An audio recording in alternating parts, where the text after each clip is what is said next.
कोकण रेल्वेची पावसाळ्यासाठी सर्वकष तयारी, प्रवासी सुरक्षितता, सेवा सातत्यासाठी उपाययोजना, रेल्वेकडून पायाभूत सुविधांचं मजबूतीकरण. पंढरपुरात ऑनलाईन व्हीआयपी दर्शनामुळे भाविक त्रस्त. चरण स्पर्श दर्शनासाठी 6 ते 7 तास उभं राहण्याची वेळ. भाविकांची मंदिर प्रशासनाविरोधात घोषणाबाजी. अमरावतीतील शेतकऱ्यांनी 10 जून नंतरच पेरणी करावी. कृषी विभाग आणि हवामान विभागाची शेतकऱ्यांना माहिती. सततच्या पावसाने द्राक्ष बागा धोक्यात. घड निर्मिती आता थांबल्याने उत्पादनात होणार घट. सोलापुरातील शेतकऱ्यांनाही फटका बसण्याची शक्यता.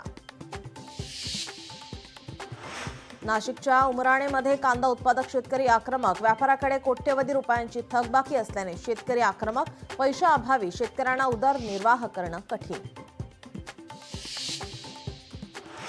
शेतकऱ्यांच्या प्रश्नांवर ठाकरेंची शिवसेना आक्रमक. 5 ते 12 जून दरम्यान मराठवाड्यात जन आंदोलन. सरकारला शेतकऱ्यांच्या प्रश्नांवर विचारणार जाब. कोरोनाच्या पार्श्वभूमीवर नांदेड जिल्हा आरोग्य विभाग अलर्ट मोडवर. जिल्ह्यातील वेगवेगळ्या रुग्णालयातील 1599 बेड केले आरक्षित.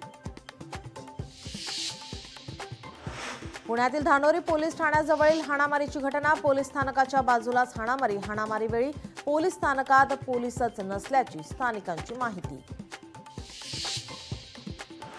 कर्नाटकच्या कॅनरा बँकेत मोठा दरोडा. 59 किलो सोन्यासह 5 लाख रुपये लुटले. विजयपुरा जिल्ह्यातील धक्कादायक घटना.